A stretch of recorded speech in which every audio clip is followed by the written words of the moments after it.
episode 279 of the Tennis Pals podcast, you'll learn all about brain-based tennis training with Richard Brice. Hey there, and welcome to another episode of the show. It's a pleasure to have you on listening. And today's episode is all about applied neurology, aka brain-based tennis training with Richard Brice, as I mentioned in the intro. And I'm really excited to have Richard teach you the importance of brain-based tennis training. I first caught wind of him at my friend Peter Freeman's Tennis Con event, which is a great one every year. And I was really impressed by the methodology in which that Richard used to help train players. And a lot of it is about the importance of vision for tennis, and really recognizing that a lot of players can really enhance their game and enjoyment of it and execution of shots, hitting balls much more cleanly if they can recognize that their vision has, issues or weaknesses. And then there are exercises that Richard can have you go through to improve them, improve your vision. And there's some other topics that we talk about as well, and involving injuries and technique, especially on the serve and whatnot. So yeah, this is very, very cool because there are, again, exercises that you can implement. They're pretty simple. I actually have been doing them lately myself, and it's very effective. So with that, I will leave you to my interview with Richard Brice. Hey, everybody. Welcome to the podcast. It's really an honor and a pleasure to have on Richard Brice, aka the Tennis Hacker, on the show. Really excited to have you on, Richard, because we are going to talk about a topic that we don't really talk about too much. I can't remember the last time we talked about brain-based tennis training on the show. So it's just really cool to have a unique guest as yourself on. But I guess first off, how's everything going with you these days? It's fantastic, and thank you much for inviting me on. I really appreciate it. It's definitely a slightly different topic for tennis, but hopefully people enjoy it. From my end, it's going really well. Getting to play lots of tennis, and that's the main thing. Yeah, definitely. That's number one. Being able to play and enjoying your tennis, and your channel helps us really maximize our enjoyment of tennis, your channel and your content and all that, as we'll talk about. But I guess first off, Richard, a lot of people, including myself, to be honest, didn't really know exactly what brain-based tennis training is, which I guess is another word or a couple words for that is applied neurology. So can you explain to us what this concept is? Definitely. It's something that I got into over time. So I grew up playing tennis, and I was kind of a reasonable county player back in the UK, but I only got to a certain point. There was just always people that were better than me. I went into coaching, and that's kind of what I worked in for a long time before I started training tennis players. But I'd had a series of concussions, and when I started to kind of try and rehabilitate those concussions, I, sought out various different things, and eventually I got to a doctor that started to teach me about the applied neurology side of things. My concussion symptoms started to go away. And at the age of 35, I suddenly started to be able to do stuff on the tennis court that I hadn't been able to do at any point in my life. So brain-based tennis training is just basically brain-based rehabilitation exercises. The brain controls everything we do. So, tennis is all about hand-to-eye coordination. That's controlled by the brain. So if you can't process visual information well enough, that's going to limit what happens on court. And that was certainly the case for me my whole life. And then the same thing with coordination. So that's really what it's all about, finding areas that, aren't working as well as we can, and then training the brain in the same way that we would train our muscles or train a fitness, just kind of working on it progressively to improve skill level. So that's kind of what it's all about. Gotcha, Richard. And so it's very interesting. I don't know, maybe if you could tell us about one of the, maybe you don't want to necessarily recount it. It's probably not that fun, but how you got the concussion, and then how did the, brain-based training, how did that help you, with the concussion? What was the problem or problems, and then how did that help you get better? So I'd had a lot of concussions. growing, I'm a little bit older, so You're a growing up, wild they man. weren't called concussions. Yeah, I was just having it's what happened. You got knocked out playing sport and you just got back on the field and you carried on playing. So there'd been many, many incidents of that, playing soccer, playing rugby, and some pretty good ones from mountain biking. The final one that got me into the neurology was the mountain biking, but I'd always had a problem with injuries. So that started literally from the age of 10 or 11, and that was a problem all the way through my kind of trying to be my tennis career and my soccer career, because they were both my main sports. I'd always struggled with a lot of injuries, so a lot of my education was around trying to address those injuries, although it didn't really change. So one of the big things for me was just pain when I played and repeated injuries, and then things like brain fog. And I would serve and my serve was good, but then I couldn't see the ball after I'd served. So I'd be in a good position and everything would be blurry. So my serve plus one definitely wasn't as good as it could have been because of that. So there was a whole bunch of different symptoms. Honestly, now I look back and I understand it a little bit more. I used to be one of those people that made a lot of excuses on court. It was, I was very negative in terms of my mindset, which I now understand and look back at as more anxiety type behavior now that I don't have it from doing the brain-based training. So I had a whole bunch of different symptoms, which I hadn't necessarily thought about as being related to the concussions, because when they start at a young age and you grow up with all these things, it's just how things are. You only start to realize when they suddenly disappear when you get quite a bit older. So lots of symptoms, many blows to the head, and steady progress in terms of different things improving at different points after starting the brain-based training.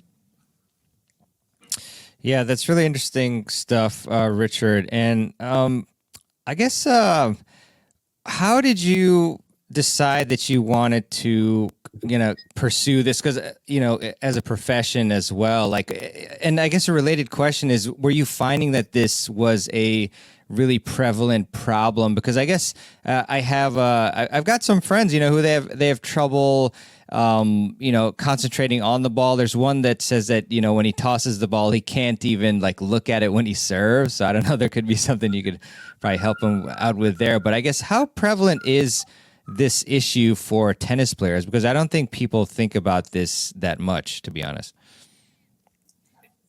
It's prevalent for all tennis players. So we all watch these amazing players play on TV, and they can do the things that they do because of how their body works and good technical understanding and good tactical awareness.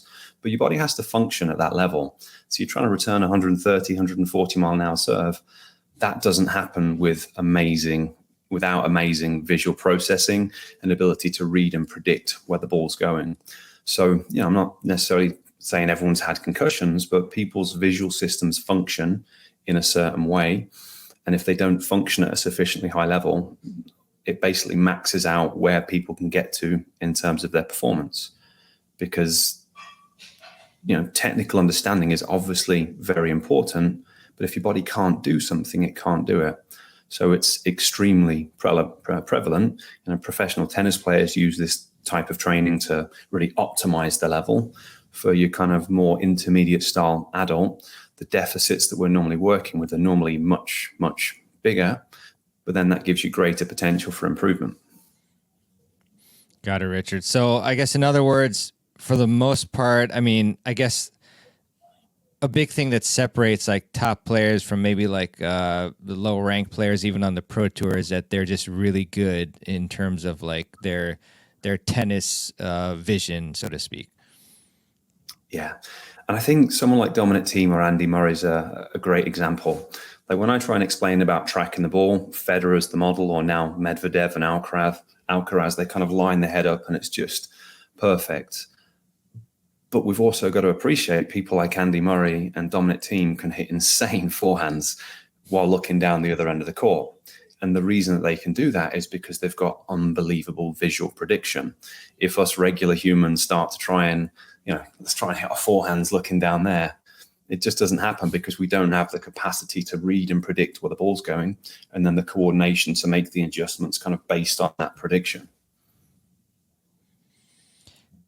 Yeah. No, that definitely makes a lot of sense. And I guess kind of to put it into more perspective, I mean, there's people who may like initially see, this concept and they're like, oh, well, I've gone to the optometrist and like my vision's 20/20 and I'm, perfect. So, but I mean, is that the same thing as what we're talking about?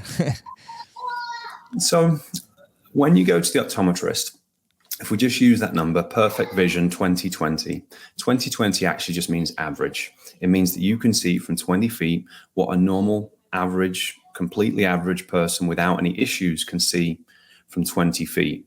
And average is different from optimal. So when I first started this stuff, I had 35/20 in one eye and 40/20 in another eye. But then I got it down to 13/20. So what that means is I can now see the ball drastically sooner than I could previously. So that's one side of it, is 20/20 just means average. You can make it better, or if someone's worse, they can improve it. But it's only one visual skill. It's how clearly you can see something when you're standing or sitting in a doctor's office. That's completely different to how clearly you can see something as you move. And your friends are a great example, the one you've just described. They can't see the ball when they serve. We've got a balance system that lives in our inner ear. It's called our vestibular system. It's literally wired to the eyes, so that as I turn my head to the right like that, you can see my eyes move to the left to look at you or the camera lens. That's a reflex. So as soon as we start to move our bodies and our head, we've now got reflexes and different visual skills that are responsible for keeping our eyes tracking things. So how clearly you can see something sitting still in the doctor's office isn't necessarily how clearly you can see things as you're running around on court. So your friend that's looking up when they serve, that maybe suggests that the part of the balance system that detects backwards movement of the head and body might not be communicating with some of the areas that create those eye movements. So we can start to kind of look through what people can't do and figure out, okay, what might we need to target the training to correct this issue that we're facing on court. Gotcha, Richard. And why do you think, some people's tennis vision is worse than others? I mean, are there certain things that like maybe we're doing in life that cause this, or is it just like, is it genetics? Like, what are some of the causes, do you think? Well, there's a genetic component to, everything. The players that make it on the professional tour, they're the ones that had amazing genetics and good coaching and practice and all these other things. There are millions and millions of other kids who also had loads of access to coaching and played throughout their lives that didn't make it, potentially because the genetics weren't quite the same as those players. So we all have a genetic component to things that we do. So that's kind of the baseline. But then what you do with your body, what you do with your visual system throughout life is going to kind of guide it. So unfortunately, we need to go to school, but we start at a very young age, sitting down for 6-8 hours, not moving as optimally as we should. And our brains require movement to function properly. We have our eyes kind of locked in a position. We're looking at desks. We're looking at computers for very prolonged periods. And now everyone's got a phone. So we're all sitting with our eyes in specific positions, looking at things that are up close. And I'm not sure whether you're familiar with the term neuroplasticity, but it's basically the brain is changeable. It always changes, doesn't stay still. It either gets better or worse based on the things that you do on a repeated basis. So if people are, looking at a computer for 8-10 hours a day, that's their brain is going to adapt to that. And that doesn't mean that their visual systems are ready to handle the insane demands of playing tennis. Gotcha. So I guess, would you recommend that we do things like just taking breaks and reducing our phone usage? Because that could definitely kind of push us towards like the type of vision skills that we don't want for tennis. For sure. Yeah. If people are spending hours and hours looking down at screens, then they're going to adapt to more close-up view as opposed to being able to see things as well in the distance. So there's that side of things. And if we really want to get deeper, the vertical scrolling goes on when people are going through social media and things like that. Vertical eye movements tend to, target, or they're created by certain parts of the brain, whereas more horizontal, and different types of eye movements are created by other parts of the brain. So just literally doing something over and over again, depending on how your system is functioning at the moment, it can be a lot worse for some people than it is for others, but often for many people. Gotcha, Richard. And so I guess as an overall concept, like how improve our vision, like we've established obviously that it's a problem for many players, and we want to get there, and that's something that can really help us from making more unforced errors and so forth, and hitting cleaner. So what's like the main thing we need to start doing? So vision training, once you understand it, is very simple. Most of the exercises are extremely simple. So I always give away a free video or a free program on all of my YouTube channels that just teaches people 5 or 6 foundational eye movement exercises. So it can be in different targets in different positions, so that we activate the muscles and the nerves and the parts of the brain that create those eye movements, practicing tracking things slowly, practicing making faster switches, because there's different brain areas responsible for all of them. So the actual application of those drills is really simple. You just have to do it systematically, like you would with any type of training. We know that to make the bicep stronger, we have to bend our arm, and we have to make it progressively more challenging over time. So we just apply the same methodology with the visual system. We've got parts of the brain that move the eyes in different directions. So we need to perform those eye movements regularly, or those areas start to function less optimally. So again, that's why sitting looking at your phone all day, not so good. Even just getting out and looking into the distance and changing focus is going to start to activate things. But in terms of the training, we just use a little bit more of a systematic approach in terms of programming to help make things a little bit more progressive. Gotcha. And then in terms of like watching the ball, I mean, there's obviously, some debate about like how long we have to actually watch it in order to be successful. And so, yeah, I mean, like what's the answer to that? Like, how long do we need to watch the ball? Because you see some photos, obviously, of like professionals where their eyes are like on the ball, even at the point of impact. But, maybe not all the players do that. So what are your thoughts on that? Yeah, so this is an evolving thought over the time. The more I train myself, the more I work with other players, and the more I study different aspects of it. I still think what Federer does is kind of the model for what we want to do, and what Medvedev does is trying to track the ball as closely as you can with your eyes and head, and keep your head lined up with the contact point for as long as possible. Well, not for as long as possible, but for a fraction of a second, maybe longer than you would expect. I know people talk a lot about eye dominance, and we can touch on that more if you want to. But if you're looking directly at that target, we've got our focus vision that looks directly at the target. Can we see it going on and off the strings? There's debate around that. But if we're looking roughly at that contact point, we can now see it on and off with our peripheral vision. So we can detect movement in our peripheral vision. We've got more chance of having more awareness of where that ball is than if we're looking down the far end of the court.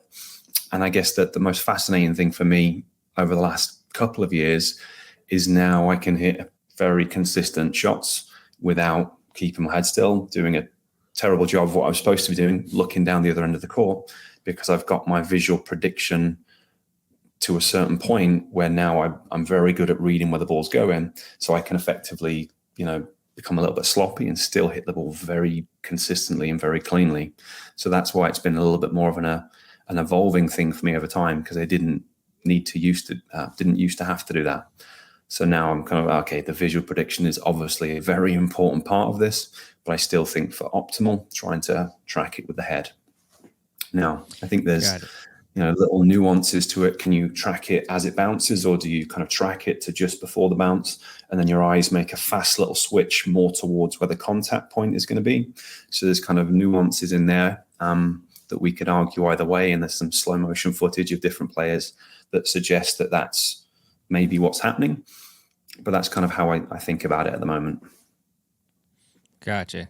And in terms of like the the reps and sets and whatnot, you said we should kind of think about it as like working out any other muscle. So is that kind of the case that we're doing sort of like three 3 sets of 10 or 3 sets of 12 sorts of things? And also, like, is it something where we can do the exercises or should do them every day, or should we give some sort of break? And is there at some point where it's like it would be an overload and actually be detrimental if we did to a certain, past a certain point?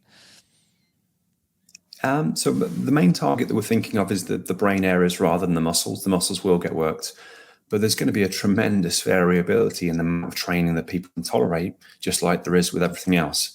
If we compare the training that Djokovic and Nadal and Serena Williams can tolerate to, people that have got full-time jobs and families and all these other stresses going on, there is a huge range in what's possible.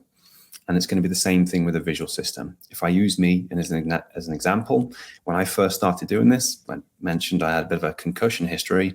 So if I held certain targets in certain directions, if I tipped my head back and tried to look at a target, after 2 or 3 seconds, I was feeling sick because I'd had so many issues in the past. So when I started to work with people using the brain-based stuff, I would get everyone really gently doing things. And I'd have people in their 70s going, what are you on about? This is so easy. It's completely fine. I'm like, wow. So there's this whole variation depending on how your system is functioning. If your visual system is very compromised, there's the potential that, you might feel very tired doing what should be a simple exercise. If the vestibular system, the balance system in the inner ear is compromised, turning of your head and that type of exercise can make you feel very dizzy initially. So if that's the case, then people are going to need to start out at a much lower level. And it's all very individual. So I normally start with, 2, 3, 4, 5 repetitions of each drill on the first day and then see how your body responds. Because the next day, people can feel absolutely awful or they can feel the best they've felt in years. It's that sort of variation. The eyes are literally attached to the brain via a nerve. So we're targeting brain areas. So small amounts can be very, very powerful. So I know it's not a straight answer, but that's because there's such a tremendous variation. So my approach is always start off nice and safely, start off nice and small.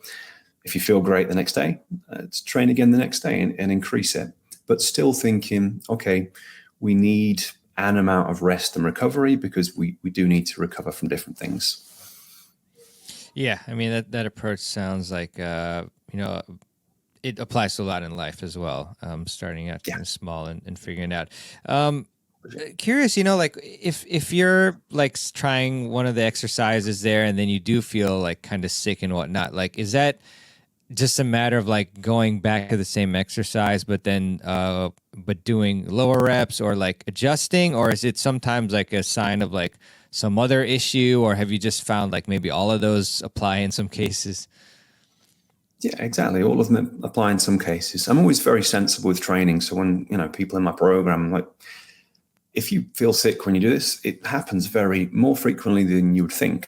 Rest for 30 seconds, rest for a couple of minutes. It should go away. And if it goes away, then, we'll just start training and build up a little bit more slowly.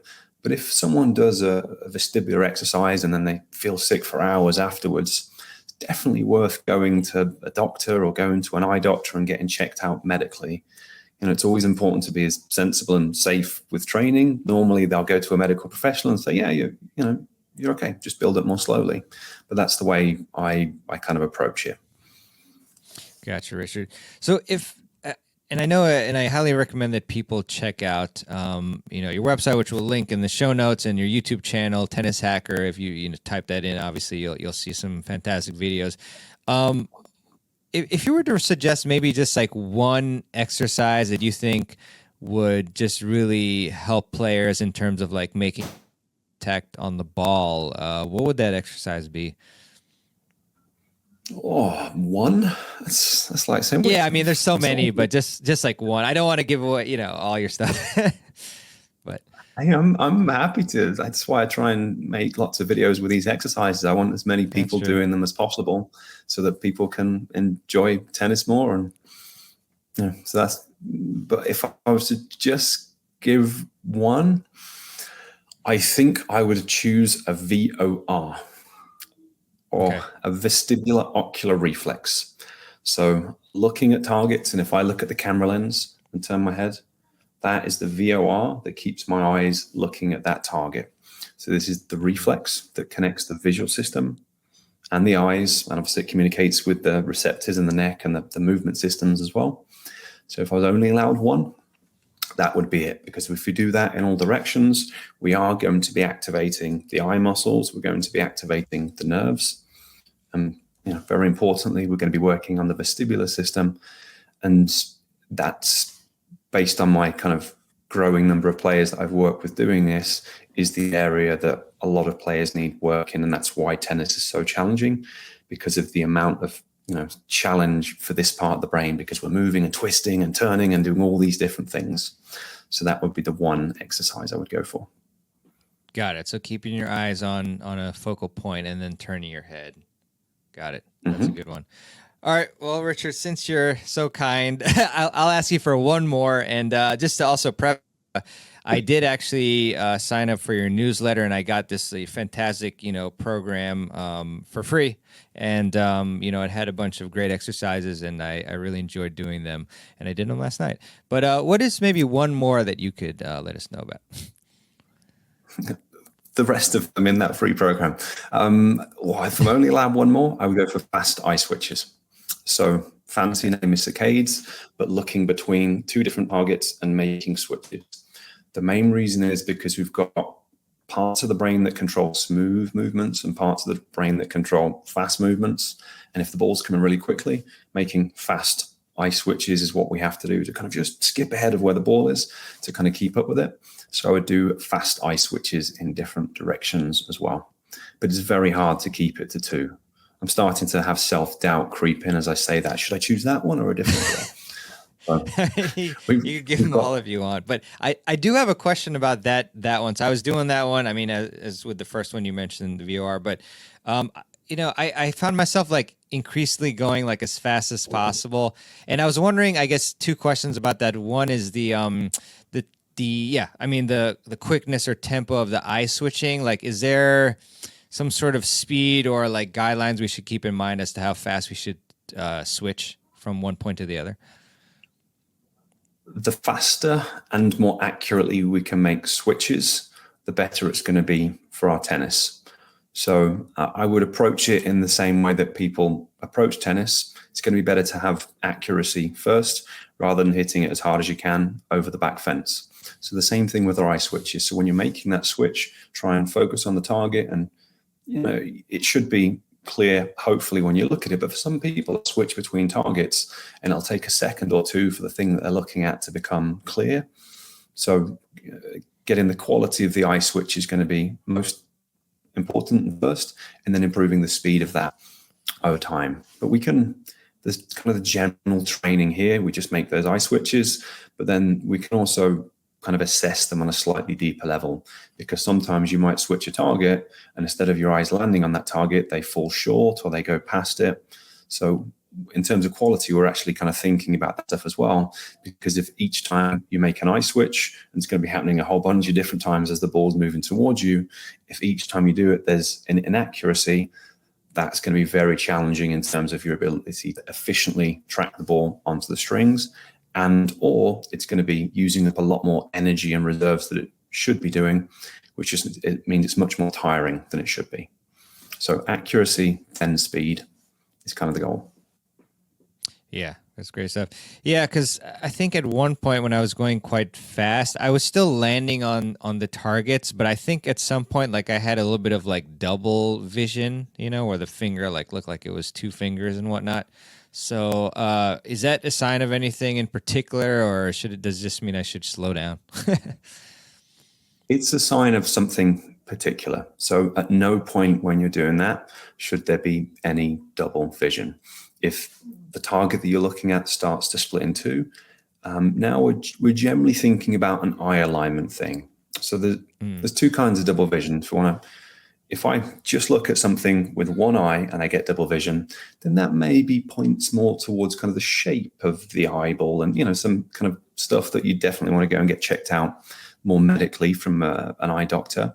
But if it's okay with one eye, whichever direction you look in with one eye, we see one image. If we then start to look at things with two eyes and we're now getting a bit of double vision, then that's the eyes aren't quite pointing at the target in the way that you would want to, because each eye is a camera lens. Their job is to point at the same target, so our brain can use both of those images to create 3D vision.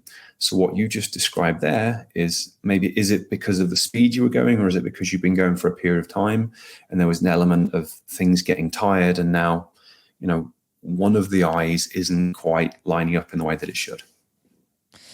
Yeah, I think it was a combination. I also did have glasses on. I don't know if that played a part in it, but yeah, I just remember the beginning was fine, but then I was on probably my last set and the last few reps, and I was just like, I was going really fast, and then at that point, I think I experienced some of the finger split, like looked like it was in two, kind of like when you bring your finger towards your nose, and then eventually it looks like there's two of them.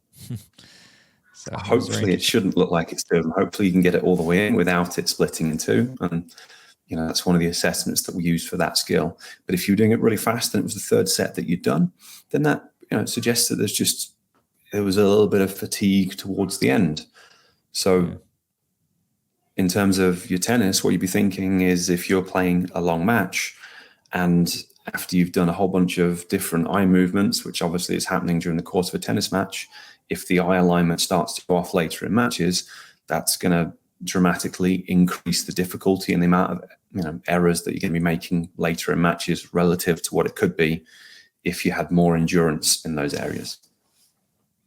Yeah, no, it's a great point. Great point. Very important stuff. And also, I guess, made me think of like eyewear and contacts and glasses. I don't know. Are there any particular like adjustments or tips you can give, or guidelines in regards to that for people who obviously, their vision isn't 20/20 and they need like, help? Like, is there one type of assistance that's better than the other in terms of contacts, glasses, and stigmatism? Just like a general question, I guess, about all that. Yeah, so I always try and stay in my lane in this stuff. You should always get cleared medically by the relevant medical professional. I kind of operate in more of the teaching people how to train and try and improve with training realm.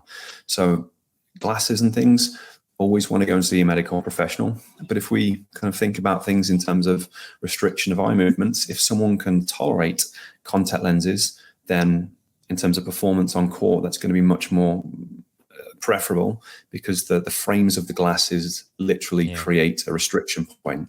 So when people wear glasses for long terms, they generally lose the quality of their eye movements, because they're now looking within the frames of the glasses and not going to the extremities. So that means there's certain areas that aren't getting activated. So from that perspective, contacts are going to be more preferable. And I think that's why, we look at professional tennis and professional or any sport that involves a ball. We don't see too many players out there wearing glasses. So if contacts are possible, but some people have dry eyes and the contacts affect them, then obviously that can't be done. Just do the best you can, improve the function and enjoy playing as well as possible with glasses. Yeah, definitely, Richard. And I was watching one of your other videos. I think it was 2 simple drills to, master or to improve your forehand and backhand. And one of these drills was very interesting. Juggling, something that probably people wouldn't think of. But why does that help our vision training, or our vision, and why do you think people should do that? It isn't normally the first port of call that I go for people, for people, but it can be very effective, just because people have normally got other issues that I try and clear up first. Because getting people to have their eyes pointing at the target and seeing clearly is going to be my first general priority. But juggling, obviously the coordination side of things, but it's really good for improving peripheral vision, because you're generally not looking at all the balls as you're doing it. You're looking forwards, and it's training your peripheral vision. So we've got the focused vision, foveal vision, looking directly at a target. And then the stuff around the outside is our peripheral vision. And in terms of the sports vision world, the better your peripheral vision, it's really important for, tactical and spatial awareness. It's also really important for your kind of balance and just movement around court. And then if we go back to what we mentioned earlier, tracking the ball on and off the strings or not looking perfectly at the ball, the better your peripheral vision, the greater the likelihood is that you'll still be able to make a contact. So the juggling is good for the peripheral vision and obviously the coordination.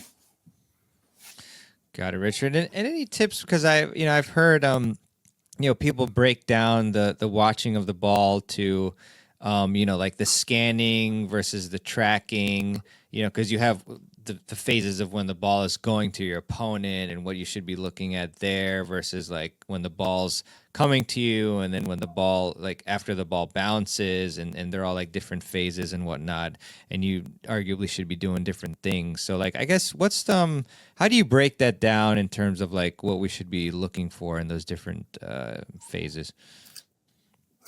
So I don't break that down so much. And again, it's an evolving process for me. The more I learn and the more people I do it with. But I think a lot of the time, one of the big difficulties with the way that tennis is taught these days is we're looking at the best players on the planet and go, look, this is how the best player on the planet does it. This is how you should do it. When the reality is that they're absolutely amazing athletes, and that's why they're able to do the things that we do. So in terms of the ball tracking, I think it's the same. A lot of people say, watch the ball onto the strings, and including me. I've said that many, many times. But if your visual system doesn't have the capability of doing that, there's no correct way to kind of cue that. So I'm not sure there is a perfect way to watch the ball, just like there isn't a perfect way to hit a forehand, because we've got so many kind of varieties of amazing players in the world.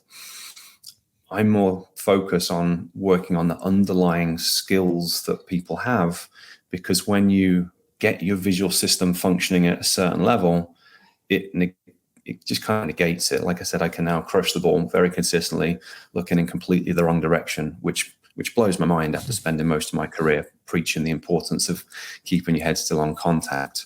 So I always try and prioritize that, okay, let's really try and get these visual skills working as well as we can. And you'll probably find the stuff that you were trying to kind of think through and work out, it might go away.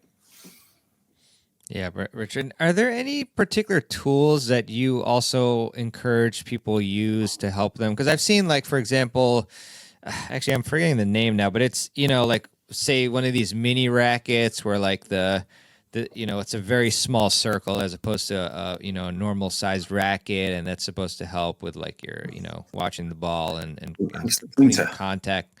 What's that? I think it's the pointer, and then there's the new one, the saber. Oh yeah. I think that's right. Yeah. I mean, are those tools that, like, I don't know, do you use that with your clients, or do you recommend those? Well, I mean, in theory, I can certainly understand how that could be beneficial. But for me, it always goes back to the level of compensation that goes on. So the way that we play tennis is a compensation for the stuff that we can't do. No one's preparing late because they just forgot to prepare on time. They're preparing late because they don't know where the ball's going, so they can't start preparing until it's bounced on their side of the court. So it doesn't matter how many times you tell them to do it. If their visual system can't do it, it can't do it. So the saber, potentially a fantastic training tool, but it might also be one step too far for people. So maybe if you've got a more sophisticated visual system, then yeah, that's going to be a good tool for you. But for some people, it's like, yeah, let's do some deadlifts. Let's get you starting off with a 500-pound deadlift. That'll make you stronger. Maybe it's a little bit too much. So we often need to break down these visual skills into much smaller components to build them up. Because if you just go from where they are and try and do something very advanced like using one of those tools, now you're just going to increase the amount of compensation rather than addressing the underlying issue. Yeah, that makes a lot of sense, Richard. And in looking at your YouTube channel and content, I know we've talked a lot about vision, watching the ball, things like that, but then you've also extended your content and expertise to, a lot of other things, like we were talking about before we started recording about, like, I was watching a video of yours where you had mentioned how, like, some people have problems with the racket drop, and that's actually because maybe some of the small muscles in your arm, they're not properly, like they're not ready to be activated in a sense. If I'm probably not wording that correctly, but so you have a lot of videos on things like that, on how to help with serve power and how to get rid of tennis elbow and things like that. So I guess I was curious about like the transition, or not transition, but like you also have content on that as well. So have you also been, I guess, teaching and studying about like more things besides like the visual aspect of it all? Yeah. So my backstory was the amount of injuries and problems that I had in terms of pain. That was my main area of study and focus for my entire life. So I went to university to do sports science to try and figure out, okay, how do we stop injuries? Then I went into strength and conditioning, and then different types of manual therapy, and then into kind of nutrition. And I would never claim to be a doctor, but you can take training in functional medicine.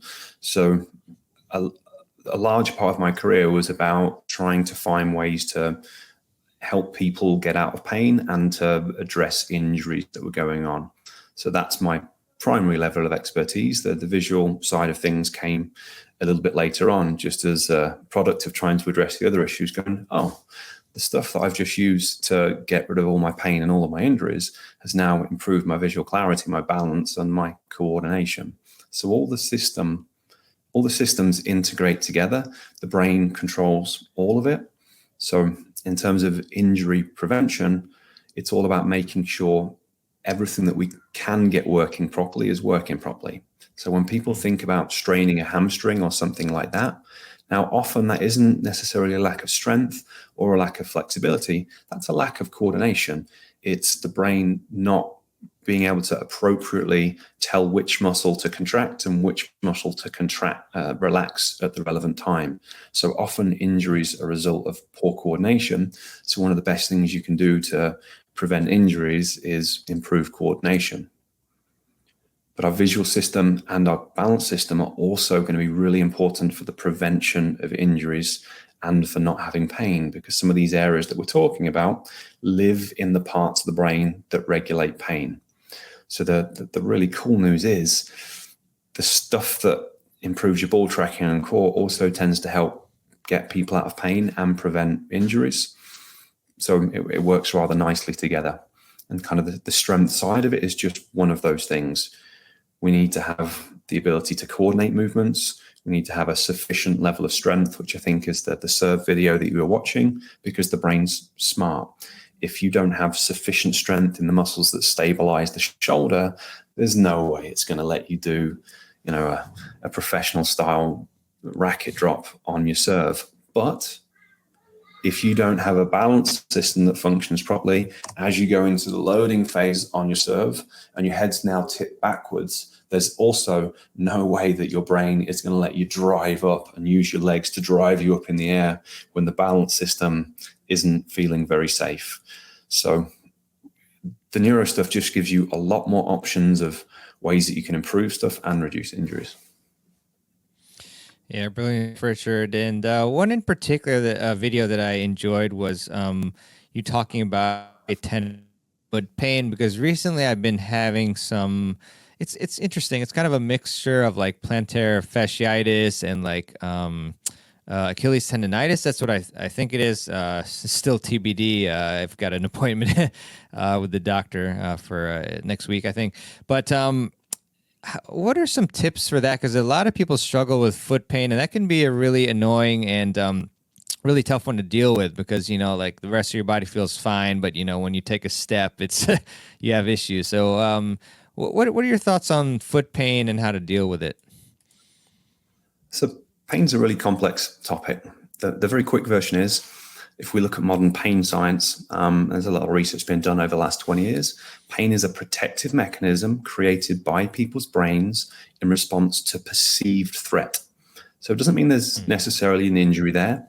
It's just the brain trying to protect you. So we've got to look at what are the options, what is the brain trying to protect you against, or what's the brain trying to warn you against. Now, obviously, sometimes you get pain when things are injured. But often, and the research is very clear on this, people can have agonizing pain without any tissue damage whatsoever. But if we're thinking about the plantar fascia and that specifically, We've got a part of the brain that lives at the back and the bottom called the cerebellum. It's responsible for basically coordinating movement. So the classics are accuracy, balance, and coordination. It's kind of linked to all of our extensor muscles. So hamstrings, glutes, hamstrings, calves, plantar fascia. So it's linked to that area, which is linked to the vestibular system. So the balance system in the inner ear that we've mentioned a few times is linked to the cerebellum. And between them, they kind of control all this stuff at the back of the body. So if everything else seems fine and you should be fit and healthy, so maybe you need to work on strength, or potentially because you're playing tennis and because of the massive amounts of vestibular stimulus that you've got on the tennis court, your brain is just trying to get your awareness with foot pain or whatever else is to let you know that something else kind of higher up is not working optimally and it's trying to warn you about it. So I wish I could say, yeah, if you've got calf pain, then this is what you should do.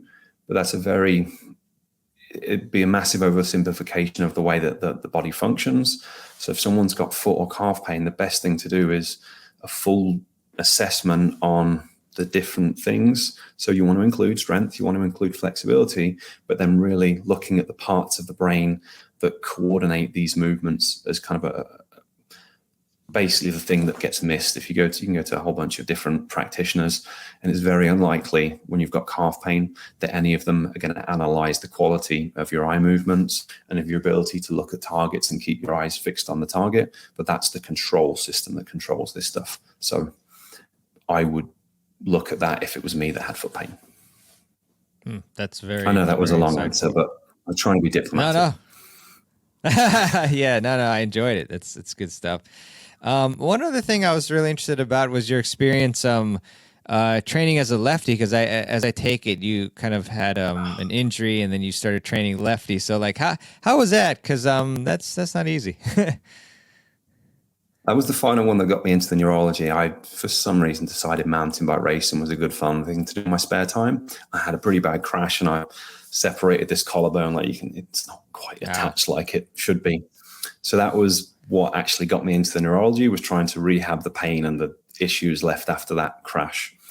And just unfortunately, it's held in place by certain ligaments, and every now and again, it just kind of pops out of place. Obviously, I've done a lot of strength and a lot of stabilization on it, and now it's mostly stable. But a couple of years ago, it was popping out the whole time. So I was like, right, I'm just going to have to start learning to play left-handed so that if and when it completely goes, then I can still enjoy things. So that was kind of what that was about initially. But then now I'm playing again right-handed, and I've managed to get it stabilized. I'm really enjoying the process of learning left-handed, because it's taught me a lot about tennis, as strange as it may seem, because when you grow up playing tennis and then you start to give people instructions on things, is very different to trying to kind of learn it again. You're like, this should work, why doesn't it work? So it's been kind of fun discovering ways to improve my strokes, and it's actually really helped my right side as well.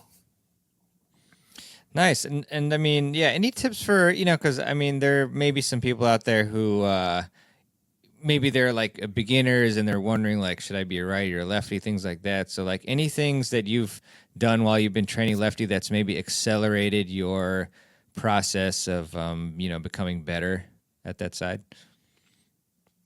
The hardest piece for me was the footwork and the visual recognition. It sounds strange because my visual system was functioning very well right-handed, but I love an inside-out forehand. Who doesn't? So to then be programmed so many times to do something and now have to not do that, like one of my main strengths on court is my speed. But then you put the racket in your left hand, and I now can't get to a drop shot that's so easy to get to because I just can't move quickly enough. So a big part of it was just working on the footwork without the ball there. And again, I think so many players, it's not necessarily the stroke, it's the fact that they're not in the right place for the shot, that it wasn't really possible to hit the shot that they were trying to hit from the position they were in. And tennis movements, footwork patterns are really unusual. We don't normally look in one direction and run as quickly as we can while we're looking. It doesn't work like that. So when players haven't worked on those footwork patterns before, I think it's a really good idea to spend time getting the movement patterns down, training the footwork, because it's one of the hardest parts. And that was the biggest piece of the puzzle for me. As a one-handed backhand, I hadn't done much open stance growing up off my left leg. So just learning how to move and load off my left leg and drive through my left leg was the kind of the hardest thing.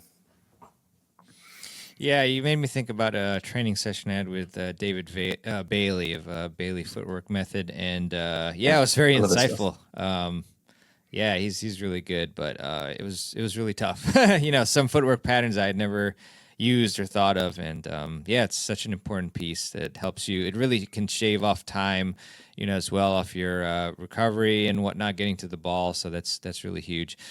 In terms of hitting the ball late is like a big problem that players have. So I was wondering if any tips on how to become better at that. Or, the way I try and get people to think through that is you've got the preparation side.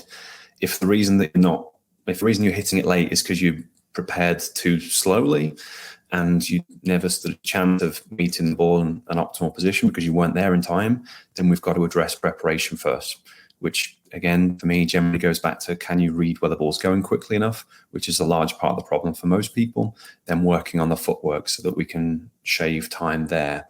But then forget that. Say we are set up in the right position, but we're still hitting it late. In terms of timing, we've now got two components. We've got the visual component and we've got the coordination component. So can you predict how far the ball is away and how fast it's traveling so that you can predict when and where it's going to be? So when's it going to arrive in the ideal contact zone? Because you've got to know where the ball is in order to start the swing at the right time. And then we've got the variable of how you adjust the speed of your swing.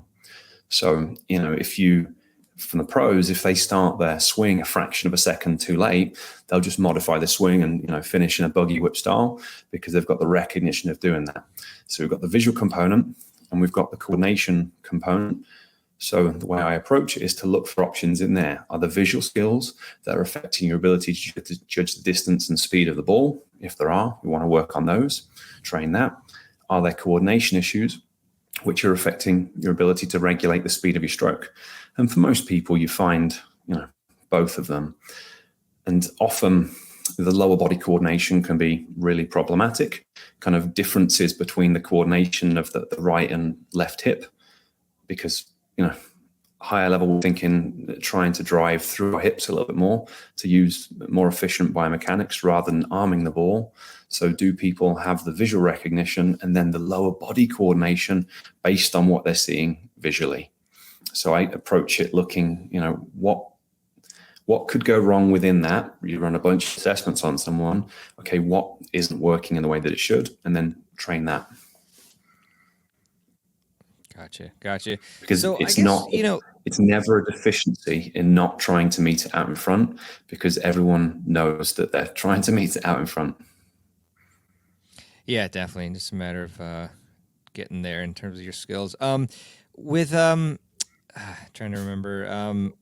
So in terms of like being able to recognize, what type of spin is on the ball, and because I feel like what is some of this, like it just comes from playing tennis experience where you're able to like judge the ball in terms of like, when somebody hits it, like how deep is it going to land and things like that? Or can you even train those things as well off court?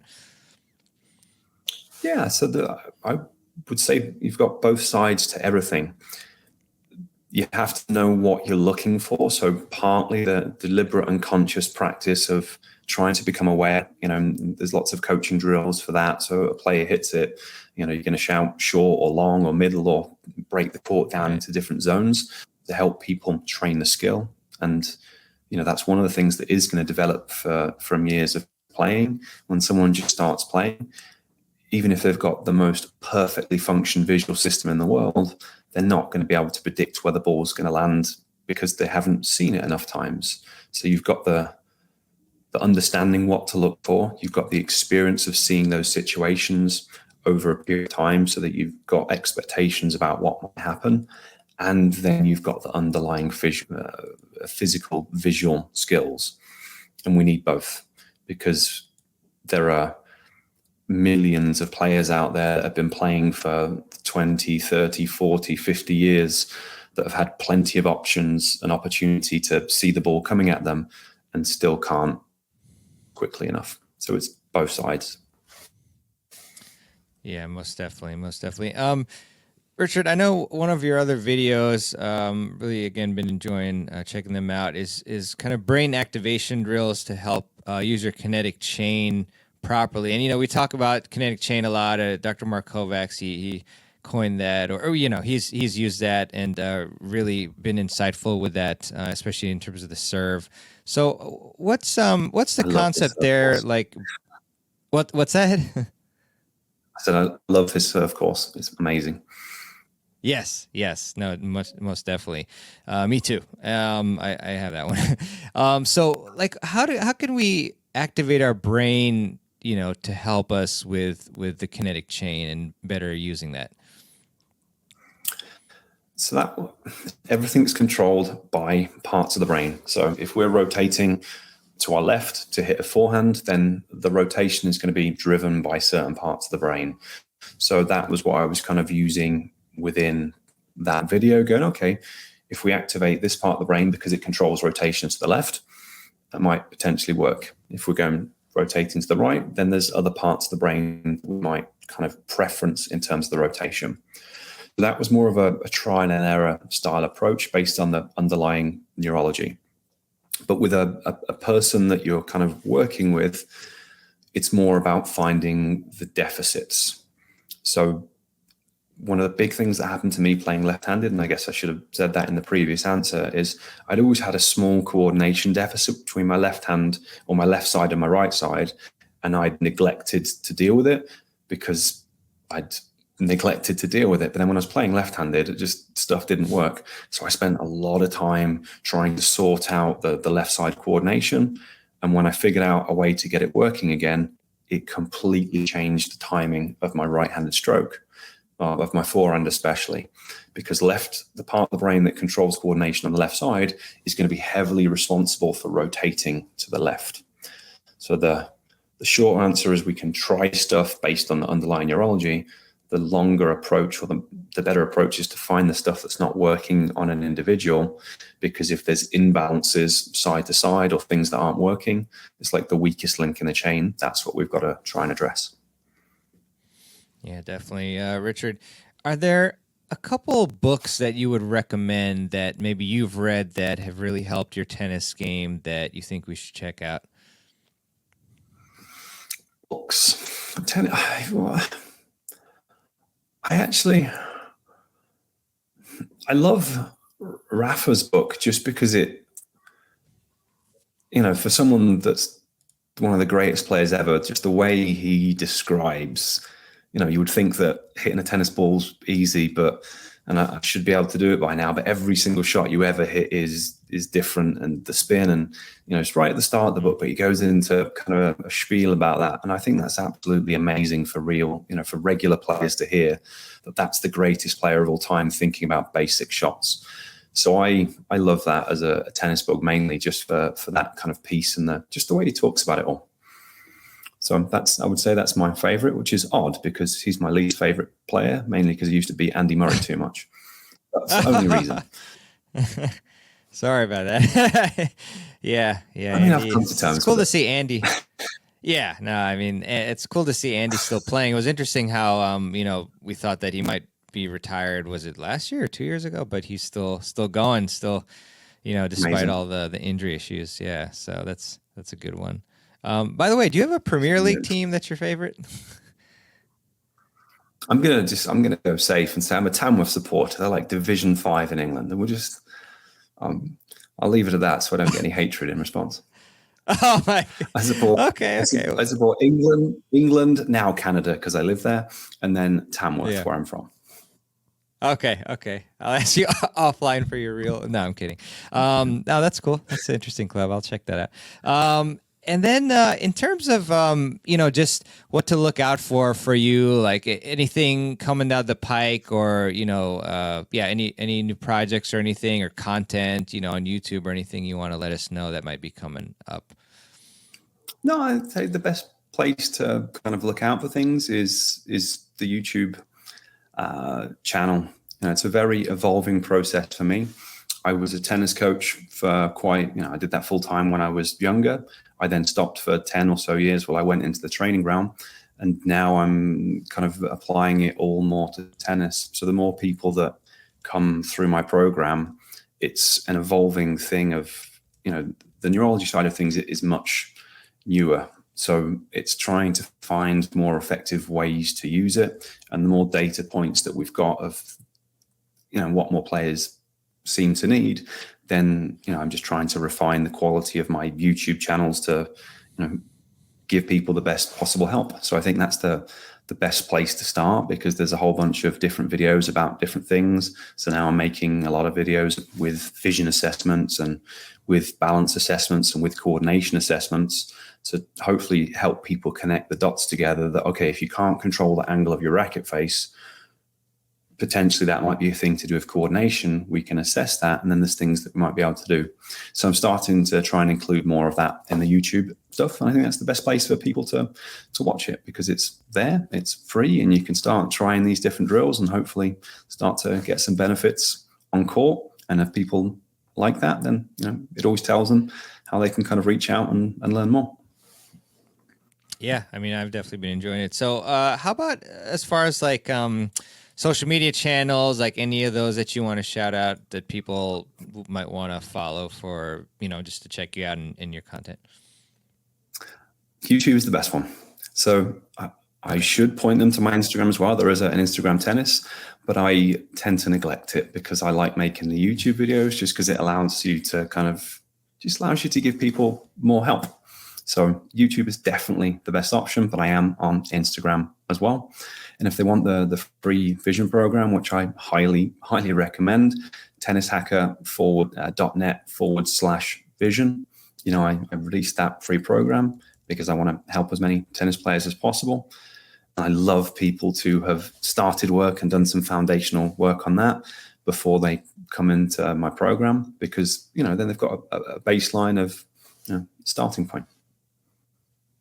Yeah, no, most definitely. It's interesting, Richard, because I remember back in the day, I don't remember who told me, but they said, oh, you should do some of these eye exercises, like, moving your eyes in a circle like a clock, or like, looking at the center and then going to 1 o'clock, 2 o'clock, etc. And I used to do that. And then I think it actually helped my vision, but then I stopped. And then now your content kind of reminds me about that, but it's a little more dynamic and specific for tennis, I think. So just really happy to have stumbled upon your stuff. Shout out to my friend Peter Freeman for that as well. You did a great job on TennisCon event, so that was really cool.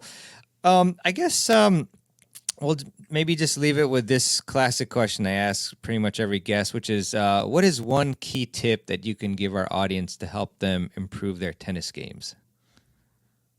Get the free program, Train and Vision. Everything that you do on court is based on how well you can see. We've got loads of amazing coaches in the world. There's loads of amazing content for free. I've got programs from everyone you can think of because I love learning from different people.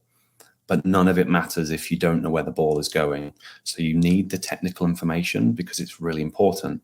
You need to practice properly because well-structured practice facilitates improvement. But your body also needs to be capable of doing it. And vision training is really simple and really easy. And it really bridges the gap and allows you to do the stuff that you probably already know how to do.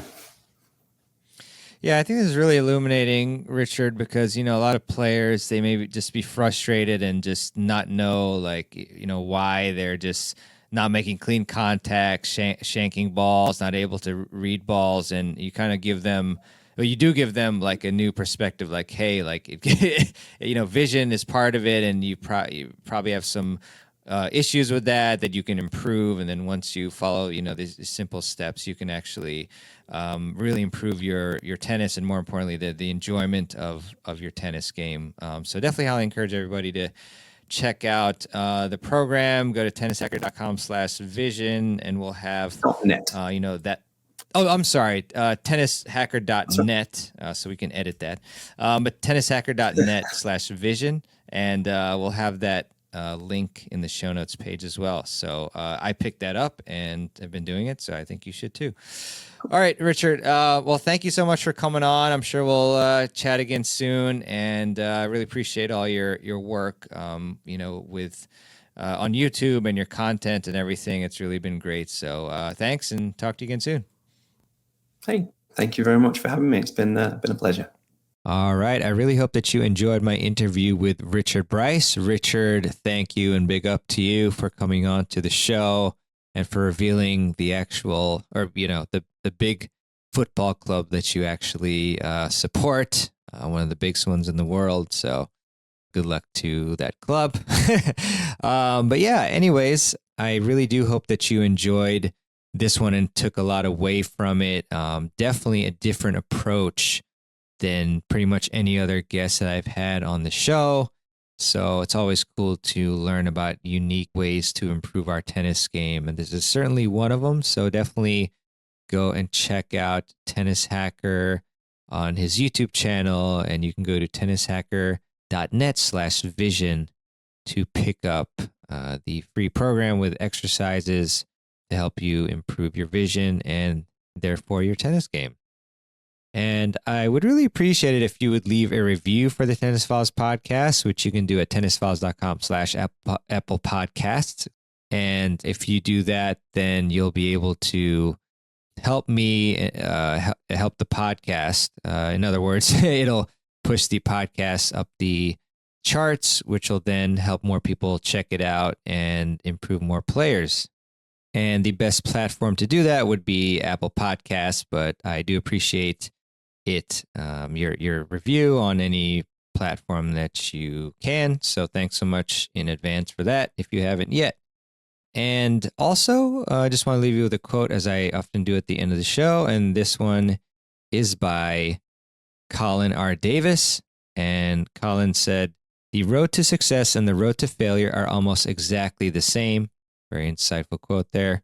So with that, thanks so much for listening, and I look forward to you checking out more interviews from the podcast. And I've got a really excellent one for you for the next episode with Nick Saviano, so one of the best coaches in the world. So you definitely don't want to miss that one. With that, thanks again, and I'll see you on the next episode of the Tennis Files podcast. This is your host, Mirban Aranshad, signing out.